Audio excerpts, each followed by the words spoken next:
மக்களே UFC 310 predictions பார்க்க போகிறோம். மெயின் இவெண்ட்டு காய் அசகோரா vs பென்டோஜா ஃபார் த ஃப்ளைவெயிட் டைட்டில்.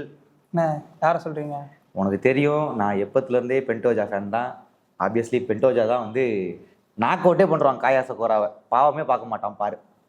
காய் அசகோரா நீங்கள் கொரியா ஜப்பான் வேணா பெரிய தலைக்கட்டாக இருக்கலாம், ஆனால் இங்கே நாங்கள் தான். காய் அசகோரா ஃபெனாமினலான ஃபைட்ரு. ஆமாண்டா, ஒத்துக்கிறேன்.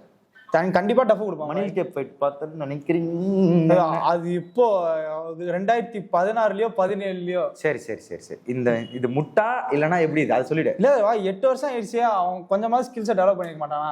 ஏய், ஊபர் ஈட்ஸ் ஓட்டு வந்து உதைப்பான்டா எங்க ஆளு, பாத்துருக்கல போ. ஏய், சாப்பாடு கொடுத்துட்டு வந்து அன்னத்துல கை வைக்கும் போதெல்லாம் அடுத்தவன் கண்ணத்துல கை வைக்க எங்க ஆளு. மக்களே, நான் இப்பயும் சொல்றேன், பென்டோஜா போட்டு நொறுக்கிடுவார் காய் அசகோராவை. ஃபர்ஸ்ட் ஆர் செகண்ட் ரவுண்ட்ல நாக் அவுட் பண்ணுவார், கேரண்டி. காய் அசகோரா சொல்லுவேன். ஏன்? ஏன்னா தலைவர் 2 தடவை சாம்பியனா இருந்திருக்கான் பேண்டம் வெயிட். அது ரைசின்ல 2 டிவிஷன் சாம்பியனா இருந்திருக்காரு. அவரும் லேசுப்பட்டாலாம் கிடையாது. ஸ்ட்ரீட் ஃபைட்டர் டு UFC எடுத்தோன்னே அவர் டைட்டில் ஷாட் கொடுக்குது. ஸோ அவர் பக்கமும் ஒரு பெரிய ஹைப் இருக்கு. ஈதர் இருந்து எப்படி வேணா அந்த ஃபைட் போகலாம். ஆனா என் மனசு சாலிடா சொல்லுது பென்டோஜா ஆல் டே. காய் அசகோரா தான் நான் சொல்லுவேன். நீங்க இதை பத்தி நினைக்கிறீங்க? கமெண்ட்ஸ் சொல்லுங்க மக்களே.